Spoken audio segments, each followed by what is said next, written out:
continuing on in Egypt Old Kingdom, it's time to wrap up now the Great Age of Pyramids and finish the sixth trial. Now, in the last episode, we did finish conquering the Kingdom of Seth, that quest right at the end of it. We have a bunch of extra resources to utilize. I want to start by diving into Memphis here and wrapping up a loose end, because we're still working on these antelopes here and the birds here, but we do have the ability to domesticate the hyenas. Didn't have enough food for it before. Now we do, so we'll grab that small favor boost. And grab some more workers. Now, I want to do a couple things here. I want to start using our luxuries more aggressively now to grab some more of these regions, starting with the Scorpion people, who are fairly militarily strong. We can probably conquer the Serpent people, so we'll go ahead and do that. And then I also want to focus on these areas where we can build infrastructure. I don't want to invest the production in it quite yet. Let's go ahead and knock out this sand, get closer to being ready for that. And then for our tech culture advances, the one I've been saving up for is magnification of local authority, because of the tax revenue boost to aid our economy. And then in order to get the royal publicity here, I need regional necropolises. So there's one for favor, and this helps our culture. So really a nice set of boosts there for us. And our next advance then after this will be 5,000, so shouldn't be too far away from that. Magnification of local authority, accumulation of wealth led to an increase in the gnomes' power, that is, that regions or provinces acquired their own administration and armies, like the ones in the capital. Priests, not nomarchs, became the true masters. And if you remember when we were talking a little bit about Akhenaten before, one of the things he did that caused a lot of disruption was not really maintaining the tradition of the temple worship and the various deities. And, of course, that was a cause of much economic problem. We're starting to get into that sort of mindset with the priests rising to power. So, tax revenue boost, regional necropolises, and also the next one. These are really obviously from a future era from where we are now, because we are not having diminished roles of the necropolis at this point. That's after the Pyramid Age, the Great Pyramid Age, we should say. They kept building them, but at smaller levels. Burial no longer necessary to achieve eternal life next to the king. Local necropolises becoming more prominent, and eventually rivaling royal palaces in opulence. Okay, and then royal publicity. The king originally possessed limitless divinity, lived in seclusion, protected the king against evil eye or some other curse from any of the common rabble getting to see them, but democratization of the king's status eventually happens, becomes more mortal, and less isolation, goes out to inspire his subjects. So, gradually moving towards a more modern form of government from the more ancient, rigid religious focus of the monarchy. All right. So I think that is everything we can do for the moment. I do want to accelerate this when we can. Of course, working on the tomb of Khafra in this particular case, but we are 4 of tombs and 4 of the dwellings left, but we're a couple turns behind on the tomb, so I want to catch up that gap.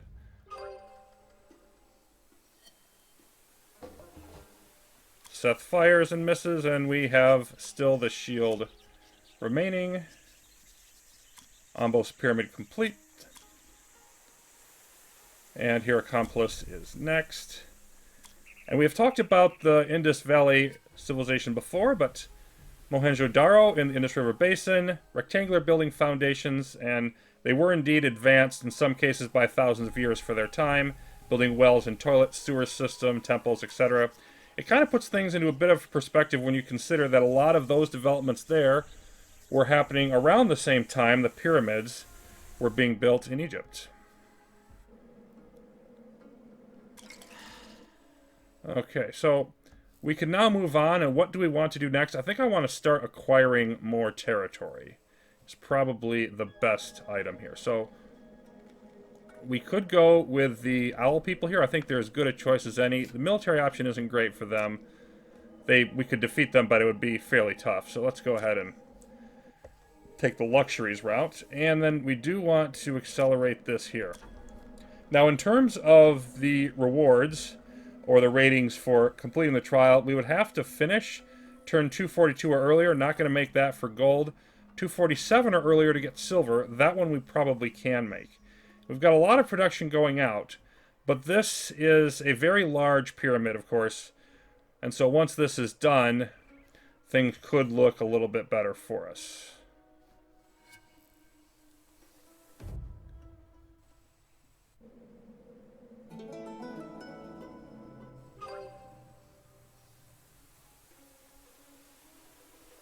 Okay, no negatives. Last few expeditions going well. Tomb of Khafra.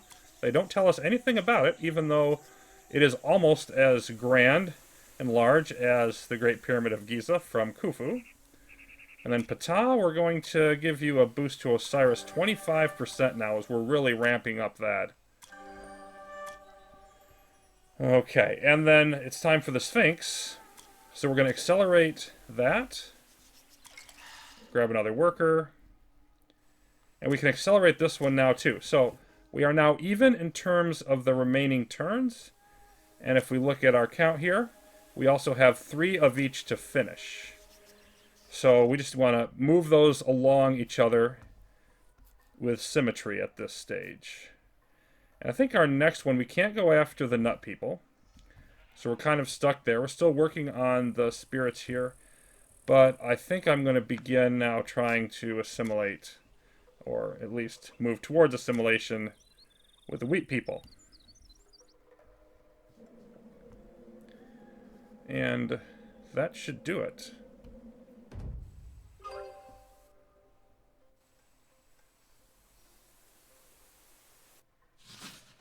Oops. Okay, so that sucks, and that sucks too. We lose 2 of them at once. There's the terrible luck that I'm used to. It's more like it. Okay, you come out here. We'll just start there. We have finished the Sphinx. And once again, you have no words for us on it. Very strange to me that... I mean, Khafra was ruled for about as long as Khufu did. And as far as we know, best guess is, you know, the Sphinx was made in his image. And the pyramid that's almost as large as Khufu's pyramid, but they're just like, nah, we don't need to focus on that at all. Old hat, we've already seen it before, whatever. Okay, so... And then the first solar calendar. And this is another one of those items where you can see it's very similar to what we use today. 365 days, 12 months of 30 days each, plus 5 added on. 12 months forming 3 seasons instead of 4. Flood, growth, and low water seasons. It makes sense when your whole civilization revolves around the Nile. But yet another area in which Egypt, so far as we know, made the advance into understanding the solar rhythms before anyone else. Okay, so we're at 3 turns here. We need to boost Hoppy and get our food situation back in line. And then we need to start also the pyramid south of Apollonopolis.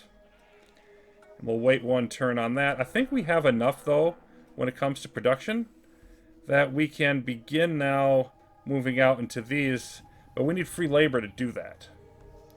And we don't have that yet. How are we doing here on the Scorpion? Okay, that's going to take probably about 3 more turns. We just need to wait. We would be fine on doing that if we hadn't, like, just had a bunch of people get killed on their expeditions. But since we did, we kind of have to wait now. So that's unfortunate. Okay, there's some additional scouting being finished. Owl people now beginning to like us somewhat more. And favor of Seeker has expired. Okay, so now we're ready for our next advance. Which, there's these 3 here that cost 5,000 each. And then the 8,000 ones here on the end are all just 15% bonus to whatever. They're basically future tech stuff. There's no more specific historical to ancient Egypt advances that we can look at. So feudalization, we get a boost to our housing, we get a boost to production and some luxuries there. But reevaluation of life, culture boost, and favor boost, yes, please. First intermediate period, and this is going way ahead of where we are now. Not that far now, but to the end of the timeline in Egypt Old Kingdom. A personal tragedy for every Egyptian. Kings and ancestors who allowed such disasters were not omnipotent gods, and maybe they never were. As the world order collapsed, throwing society into deep anguish and despair, people reevaluated their lives. So definitely not a friendly time upcoming for us, but some nice boost to our economy. Now, since we've finished this area, we could go back after this. Again, I think we have enough. I'm going to start going after these. And what I want to do with these infrastructure areas is to work on, I mean, there's a lot we could do here. You know, there's the food bonus, there's the settlements for our production and housing. Favor there. But I want to go after, not so much the culture, but our endgame resource there that we can't use yet. But I want to boost that as much as possible ahead of time. So that's the goal. And then, yeah, we're going to stop this right here because we're actually going to be building something there in a moment. Let's go ahead and accelerate on both of these.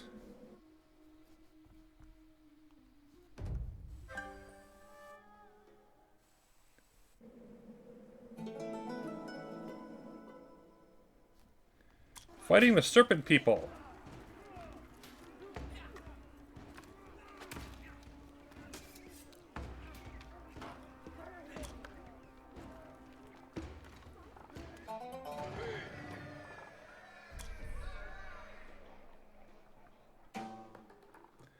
Yay.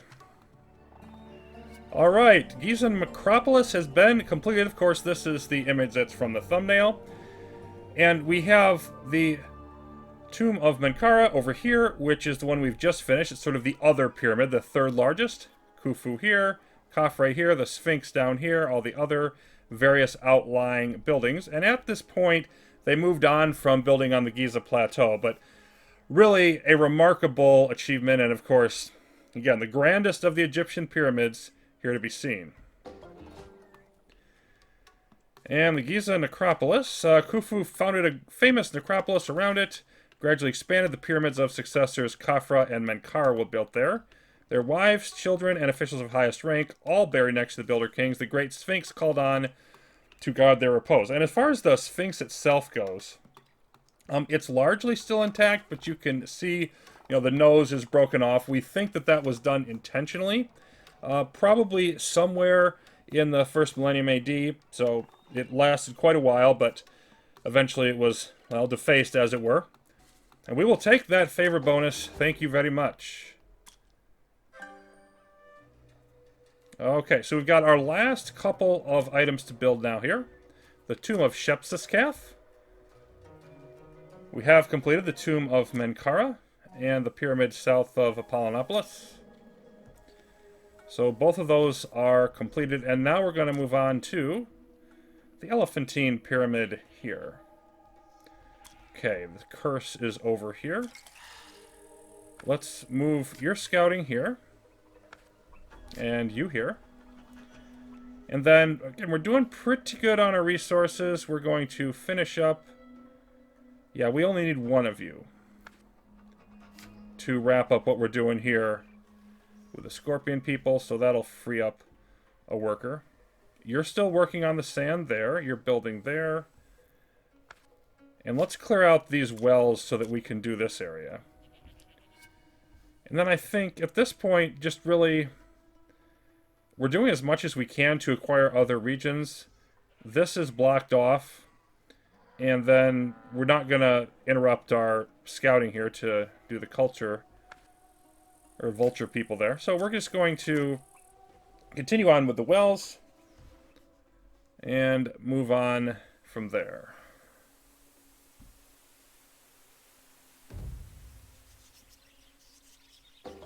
Lots of wells. Okay, another dynastic marriage available. The Nut people. Yeah, we definitely want get their approval because they're one of the last remaining holdouts. Let's do it. So all of that going well. We can assimilate the scorpion people. We've got a couple wells. Okay. So we're going to move on here again for the same type of project. And we still can't interact with them, but at least we have better relations. So we'll take what we can get. Let's see. Not sure where all we're going to want to go, but I definitely want to do the assimilation here. And then just gradually clear out, I think, the various wells at this point.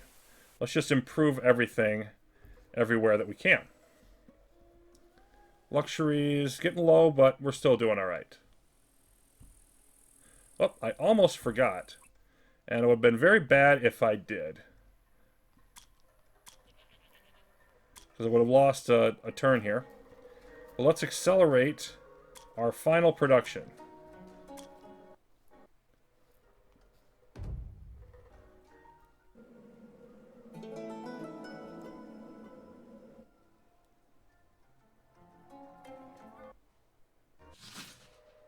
Great. Lost another worker. We completed it with a silver victory regardless, though, no matter how many of our workers perished in the process. Finished in the best way possible with a colossal construction, kings went to the world of the gods in all their splendor, ensuring the order of Mott on Earth for many years to come. And we get a nice bonus here. Not as good as it could have been, but, you know, pretty good. Highly complicated organization of logistics and construction created man-made mountains worthy of living gods. Pyramids of the 4th Dynasty are indeed the true symbols of the power of Egyptian civilization. And have gone a long way into shaping how we view them. Okay. Lots of fun things. Completed here. We have King Menkara and his wife, Khmer Nebti. In any case, we got a little bit ahead of the game here, so they're letting us know about this a few turns after we built the tomb, but King Menkara had a beautiful and wise wife. One of the earliest religious confessions in all history was found in her tomb. In it, the queen addressed the gods and testified that she never did evil unto her people. And the king built a small pyramid for her next to his. And in fact, some of the most famous artifacts we have from Menkara are a bunch of pretty impressive statues. There's one where he's depicted next to his wife, and there's others where he's depicted next to various gods in the pantheon. And a lot of that has survived for one reason or another from his reign. I don't know why he had so many statues made of himself, but we will leave that to speculation. And then we have the tomb of Shepseskaf. King Shepseskaf understood that building huge pyramids takes the power and resources out of the country and lives of the common people. So he refused to build a pyramid, instead erected a stone mastaba for himself. Yeah, we're getting back into some serious speculation at best here. Went back to what his ancestors began with, leaving the Giza necropolis, placing his tomb in South Saqqara. Okay, that did happen. But Shepseskaf only ruled for about 6 to 8 years. It's very speculative why he built a mastaba and why he moved from Giza there. But one of the possible reasons why, I mean, it's very possible he was intending to build a pyramid, but he needed to finish Menkara's pyramid because that wasn't quite done. And then he working on his own. He's only got a few years in power before he dies. We don't know if he was expecting that or was expecting to live much longer. It's very possible that he was building a pyramid and then there wasn't time to finish it, so they just made it as a mastaba after he passed on. You know, it's possible that he was trying to reduce expenses also, because there's some evidence that Egypt's prosperity was starting to take a downward turn at this point. There are other possibilities, but again, speculation is a kind way of putting this sort of dogmatic statement. Okay, so now we're going to have a bunch more workers. We'll be able to distribute them out various places. And for next episode, what I'm going to be looking at doing here is I'm going to take a pause from the game, do a historical aside, really talking about the Great Pyramids before we put that age fully behind us and move on to the foreboding indications we've had for the end of the timeline. There are a lot of interesting aspects about the pyramids, where they fit in historically, details of how we think they were built, etc. And there's also a fair bit amount of, as there are with most popular historical subjects, misinformation out there. So I want to spend some time on that, and then we will return for what is getting pretty close now to the conclusion of Egypt Old Kingdom. So thanks for watching, everybody. Hope you're enjoying this series, and if you are, feel free to subscribe, click the bell icon below the video, and that way YouTube will let you know when the next video is uploaded. See you next time.